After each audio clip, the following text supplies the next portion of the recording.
Hoje eu quero saber quais são os frutos que você quer colher. Alguns anos atrás eu falei para Deus: Senhor, parece que as pessoas que não te servem, que vivem do jeito que querem, que nem lembram que o Senhor existe, embora digam que são pessoas cristãs, colhem frutos bons, porque a vida da pessoa tá sempre boa, tá sempre leve, tá tudo sempre ótimo, nada de ruim acontece. Não que eu desejo que aconteça alguma coisa de ruim na vida dessas pessoas, mas parece que a vida de quem te obedece, de quem segue sua palavra, tá difícil, tá penosa. E Deus me falou o seguinte: essas pessoas escolhem as sementes que elas plantam e elas vão colher os frutos dessas sementes, das escolhas delas. Você tá plantando as sementes que eu te dou e você vai colher os meus frutos. O que você escolhe? Você é livre. Você pode ter a vida como dessas pessoas, tudo parece leve, fácil, ou você pode plantar as minhas sementes. Quando eu falei isso para Deus, foi um período onde as coisas estavam muito difíceis, coisas dolorosas, demoradas de serem resolvidas estavam acontecendo na minha vida, e eu mais uma vez reafirmei para Deus: eu escolho as suas sementes. Eu vou continuar onde eu tô.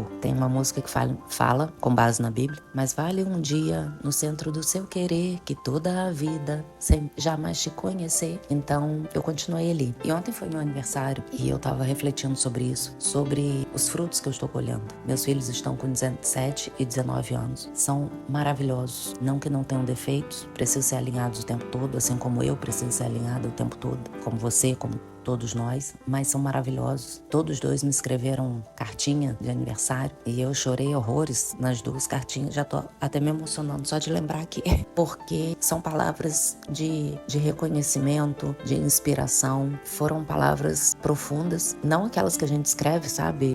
Deixa eu pensar uma coisa bonita aqui para escrever. São coisas relativas ao nosso cotidiano, as situações que a gente já viveu, situações que a gente vive, como eles me veem enfrentando as coisas, ensinando para eles, me submetendo a Deus. Então eu vi ali naquele momento os frutos de Deus vindo. Esse tempo difícil que eu vivi tá se transformando numa bênção muito maior, muito maior. E a Bíblia fala, agora me veio à cabeça, não vou me lembrar exatamente a passagem, mas fala sobre a gente não lembrar desse tempo de dor. E apesar desse tempo estar na minha memória, né, não é uma amnésia, não é um tempo que eu lembro com dor. Eu lembro que essa dor existiu, que esse tempo existiu, inclusive ele está registrado aqui nas minhas coisas, mas foi um tempo de aprendizado, de preparo para o que eu estou vivendo hoje, de ensinamento para que eu pudesse transbordar isso na vida dos meus filhos e o que eu estou fazendo na sua agora. E ontem, no meu aniversário, nós não fizemos nada demais. Passamos o dia em casa, uns em função dos outros, eu, meus filhos, Eduardo, minha mãe, eles em função de mim, eu em função deles. Foi um dia maravilhoso, foi um dia perfeito, foi maravilhoso. E cada vez mais a gente entende que o maior presente de Deus é a presença dele e a paz que ele traz. Eu poderia estar viajando, poderia estar fazendo uma festa, poderia estar fazendo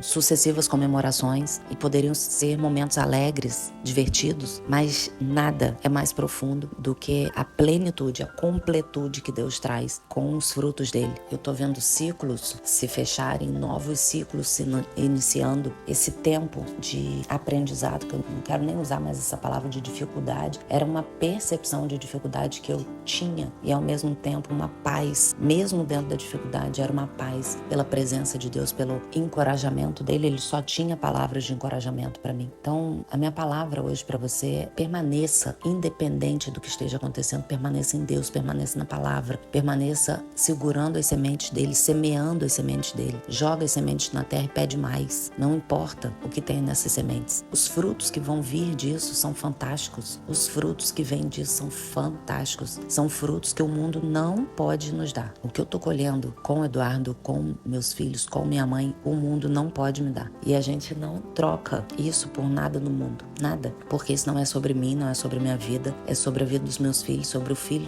dos meus filhos, sobre os filhos dos meus netos, sobre os filhos dos meus bisnetos, sobre gerações. Quando a gente decide obedecer a Deus, servir a Deus, permanecer independente do que aconteça, os frutos são para gerações. A gente está quebrando ciclos malignos anteriores de pessoas da nossa família que tomaram decisões erradas, repercutiram em coisas erradas na nossa vida. Quantas consequências negativas nós sofremos por coisas que as pessoas anteriores a nós fizeram. Nossos avós tomaram decisões erradas em relação a dinheiro. Quantas famílias eram ricas, milionárias, e os netos não chegaram nem a ver a cor desse dinheiro por decisões erradas que foram tomadas lá atrás. Quantos de nós sofremos pelas escolhas erradas dos nossos pais, brigas, separações, confusões. Quantos traumas nós temos por separações, por bebidas, por traições que os nossos pais fizeram. Quantas coisas ruins nossos filhos já viveram por decisões erradas nossas. Mas quando Deus entra na nossa vida, Ele começa a consertar tudo. Ele começa a consertar tudo daquele momento pra frente. E às vezes leva um tempo para aquilo tudo ser consertado. Deus pode consertar tudo em um minuto. Apagar da nossa mente tudo que aconteceu. Deus pode fazer tudo, todas as coisas. Eu sempre tive essa percepção. Deus pode fazer tudo. Tudo, tudo, tudo, tudo. Qualquer coisa. Só que não é assim que funciona. A gente não consegue alcançar,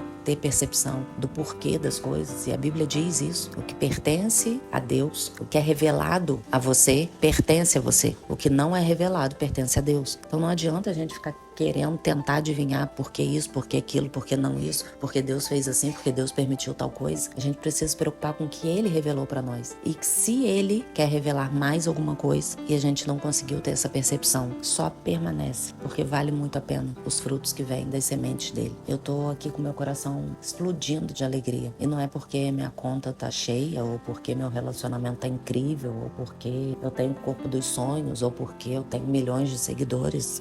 Não que a gente não queira nenhuma dessas coisas, mas o que eu quero dizer é que nenhuma dessas coisas preenche o lugar que é de Deus, preenche o espaço das coisas de Deus. Nós precisamos buscar a Deus em primeiro lugar e todas as demais coisas serão acrescentadas. A gente precisa parar de buscar as demais coisas, elas serão acrescentadas, não são as coisas que a gente tem que buscar. No meio de toda essa reflexão, desse momento, com os meus filhos, não ontem especificamente no dia do meu aniversário, já é uma percepção que eu tenho há um tempo. É comum a gente falar, eu crio meus filhos para serem felizes. O maior desejo de um pai, de uma mãe é ver o filho feliz. E já de um tempo Deus colocou isso no meu coração, que o maior desejo que eu devo ter é que os meus filhos façam o mundo feliz. Os meus filhos fazerem o mundo feliz significa que eles estão buscando a Deus em primeiro lugar. Todas as demais coisas serão acrescentadas, eles vão ser felizes, mas não é o objetivo de vida deles. Eu quero que o objetivo de vida deles seja fazer o mundo feliz. Fazer o mundo feliz nada mais é do que fazer a vontade de Deus. Eu tô falando da felicidade mesmo, aquela raiz. Então, esse é meu recado para hoje. Tá bem reflexivo, meio lento, meio devagar, mas é o que Deus tá colocando no meu coração para você. Vale a pena obedecer, vale a pena permanecer, vale a pena abrir mão dos frutos do mundo. E para isso a gente precisa abrir mão das sementes do mundo. As sementes são pequenininhas. Às vezes o mundo te entrega a semente dela, é tão pequenininha, a gente olha e pensa, não vai fazer mal, mas as consequências delas vêm depois. Da mesma forma, as sementes de Deus são pequenininhas. Às vezes a gente tem a percepção de que essas sementes nunca vão virar frutos, nunca vão virar nada significativo, as sementes estão embaixo da terra. A gente fica olhando aquela terra esperando a semente crescer, mas ela vai vir no tempo de Deus, não no nosso. Eu tô vendo essas sementes frutificarem agora, e você também vai ver muitas sementes de Deus frutificarem na sua vida, se você permanecer nele. Esse é meu recado para você hoje. Um beijo.